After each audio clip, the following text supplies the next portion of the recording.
Alors, nous avons choisi de vous proposer pour cette semaine le bunker de Tata ou la prise de Sikasso. Alors, je dois admettre que la lecture était facile. Je dois admettre qu'on se laisse rentrer dans l'histoire et je dois admettre que l'histoire est courte. Donc, c'est facile à lire et c'est agréable et en plus, c'est un pan de notre histoire. Monsieur Diarra Abou, bonjour. Bonjour, madame. Alors, et puis, ce qui m'a également plu, c'est que vous êtes jeune. Oui, on peut le dire. Oui. Je suis enseignant aussi au lycée de Tiasalé. Le Tiasalé. Et je fais un peu de journalisme, donc le tout combiné, ça peut donner ce que vous avez dans les mains. Ce qu'on a dans les mains. Parce qu'on a la caricature de l'écrivain d'un certain âge, oui, avec beaucoup de recul de la vie. Mais là, jeune, en pleine activité, oui, parce qu'un peu l'écrivain, des fois, on le caricature un peu comme au moment où il écrit un peu ses mémoires, oui, où il fait un peu la synthèse de beaucoup de choses. Mais là, vous êtes... Effectivement, vous avez trouvé juste parce que avant l'écrivain, c'est quelqu'un qui était très âgé, qui venait avec, voilà, dans des habits, voilà, je veux dire, d'intellectuels, grand intellectuels. Je veux dire, il n'y a pas d'âge pour écrire. On peut écrire à 16 ans, à 18 ans, comme Verlaine, comme Mamadou Koné aussi qui a écrit les phrases de Bintou en son temps à 18 ans. Et quand vous lisez cette œuvre-là à 18 ans, avec tout ce qu'on a comme savoir dans les phrases de Bintou, vous vous rendez compte de la maturité intellectuelle que peuvent avoir certaines personnes. Très bien. Alors, le bunker de Tata. Oui. Alors, on ne va pas tout dire, mais dites-nous un peu de quoi il s'agit. Bien, le bunker de Tata, c'est une histoire vraie, une histoire historique, identifiable, authentifiable également. C'est une histoire qui s'est déroulée dans la période coloniale dans le sud du Mali. Dans le sud du Mali, c'est un territoire qu'on appelait le Kénédougou, qui se situe dans le sud du Mali et qui prend la partie septentrionale de la Côte d'Ivoire. Donc c'est un espace où a régné le roi Tchéba Traoré en son temps. Et donc je ne fais que réactualiser cette histoire passée-là pour la remettre au goût du jour parce que l'histoire nous aide à comprendre le futur. Et donc, c'est dans cette optique-là que j'ai écrit cette œuvre-là, dans le but de permettre aux Ivoiriens, aux Africains, de savoir ce qu'était leur histoire et quelle expérience ils peuvent en tirer pour pouvoir améliorer leur existence à venir. Très bien. Et puis, où la prise de Sikasso? Bien, la prise de Sikasso, le bunker de Tata, le nom peut être ronflant, bunker. C'est juste que le roi, à un certain moment, s'est senti dans l'obligation de fermer son territoire, de sorte que les Occidentaux ne puissent pas entrer. Et donc, il a façonné un grand mur, une grande forteresse, de sorte à se protéger. Mais hélas, vous comprenez, nos armes, les anciens fusils qu'on avait, les Lassassi, ne pouvaient pas, si vous voulez, pouvoir contrecarrer l'avancée des Blancs. Donc, avec les canons, ils ont pu vraiment mettre en ruine cette balise-trade-là pour pouvoir avoir accès au palais royal du roi Babemba.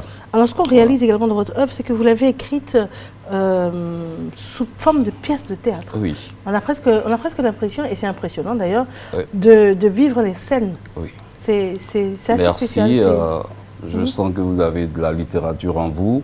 Et j'ai théâtralisé cette scène-là de sorte que, parce que à mon sens, le théâtre est est un interéchange entre celui qui lit ou celui qui assiste à une pièce théâtrale.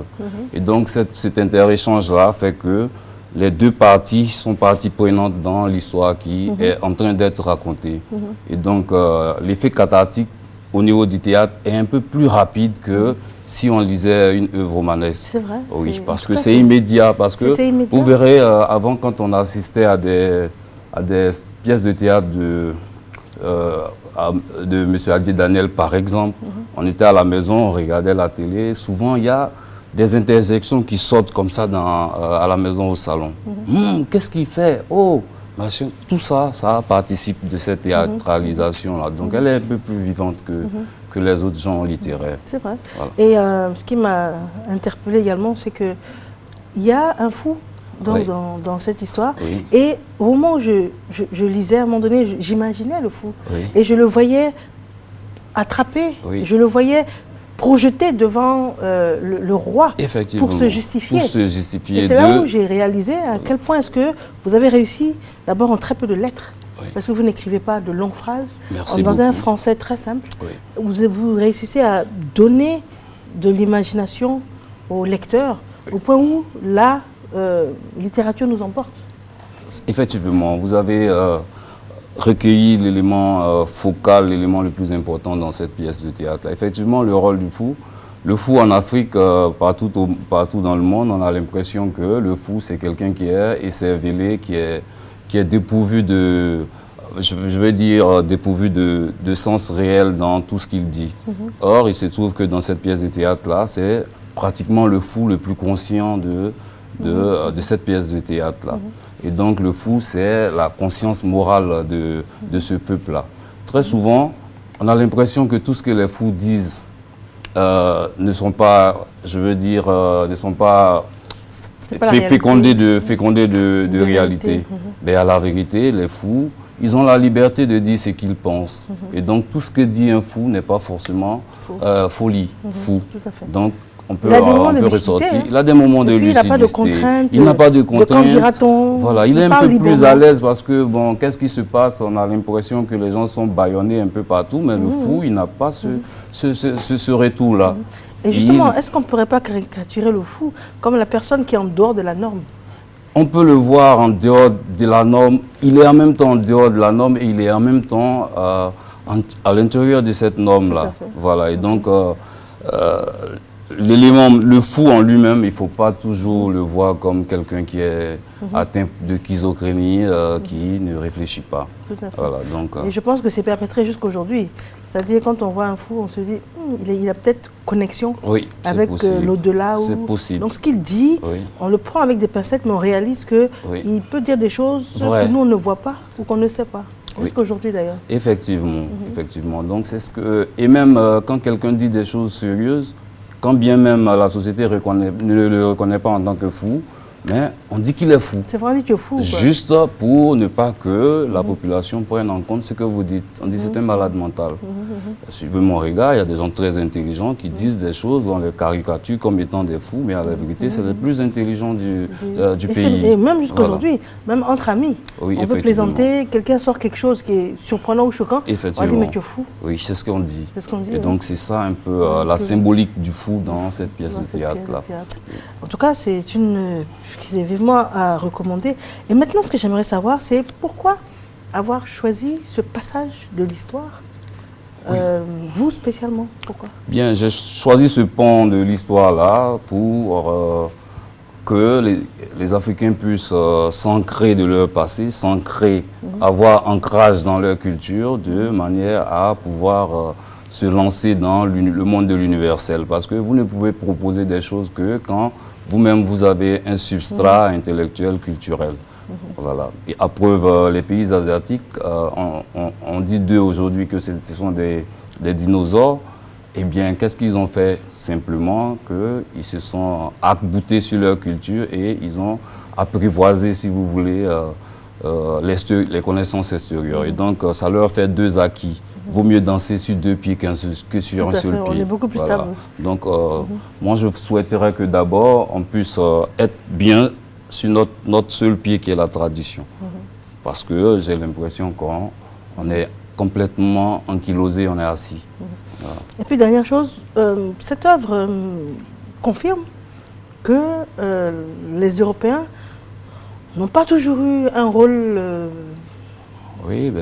à relever positivement en ce qui concerne l'Afrique. Je suis d'accord avec vous, effectivement. Tout n'a pas été aussi bon. Hein. Il faut pouvoir montrer du doigt ce qui n'a pas été bon. Et donc, on a essayé de le faire, de montrer qu'on a voulu nous socialiser. Et ça fait que ça nous a sapé un peu un élément fondamental qui est la culture. Tout n'était pas mauvais en Afrique. Voilà, et donc c'est un peu tout ça combiné qui est dans ce petit ouvrage-là. Je l'ai fait leste pour que les Ivoiriens essaient de s'adonner un peu à la lecture. Parce qu'un peuple sans culture littéraire, sans lecture, vraiment est un peuple qui ne peut pas avoir d'ambition sur le long terme. Sur le long terme. Voilà. Alors moi, dernière chose, dernière recommandation, je ne dirais pas ce qui s'est passé, mais je dirais que j'ai été surprise de voir comment est-ce que la prise de Sikasso s'est faite effectivement, Oui. jusqu'au moindre détail. J'ai été surprise. Parce que pour moi, ça n'existait pas vraiment, c'était pas vraiment possible, Oui. surtout pour les Africains. Effectivement. Mais on ne vous dira pas ce qui s'est passé. C'est l'occasion de lire l'ouvrage et de voir que les choses qu'on pensait être peut-être pas dévolues au peuple africain, ça s'est passé ici aussi. Oui, ça s'est passé Ça s'est ici, passé ici effectivement. aussi. Effectivement.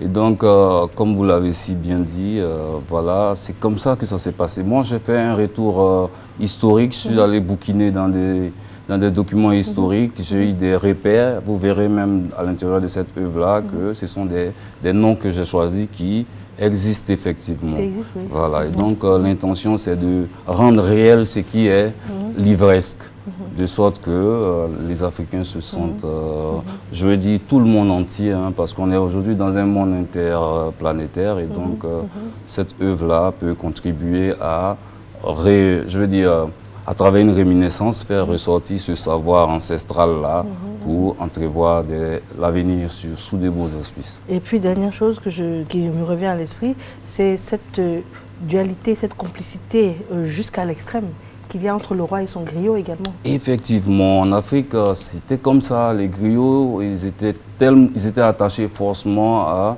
au roi. Et à la vie et à la mort. À la vie et à la mort, comme Roméo et Juliette, quand un renonce à la vie, l'autre naturellement le suit. Très Et bien. c'est ça un homme. Il faut avoir de la dignité, il faut pouvoir poursuivre l'amour qu'on a jusqu'au bout. C'est ce qui fait la grandeur d'un homme. Oui, il faut mourir debout. Voilà. En tout cas, le bunker de Tata ou la prise de Sikasso de M.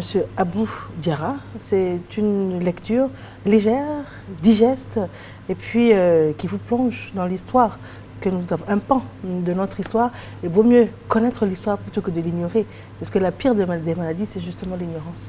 Je vous remercie. Quel est votre mot de fin? Merci. Qu'est-ce que je peux dire à la fin? Je suis content que l'université réouvre sous des auspices de grandeur, et ça nous fait plaisir. On a bien envie de nous réinscrire dans cette université-là, parce que nous y sommes passés à un moment où je tâcherai de garder la suite. D'accord. Voilà. Merci infiniment à vous et à très bientôt. À bientôt, voilà. Je vous remercie. Nous avons une transition musicale.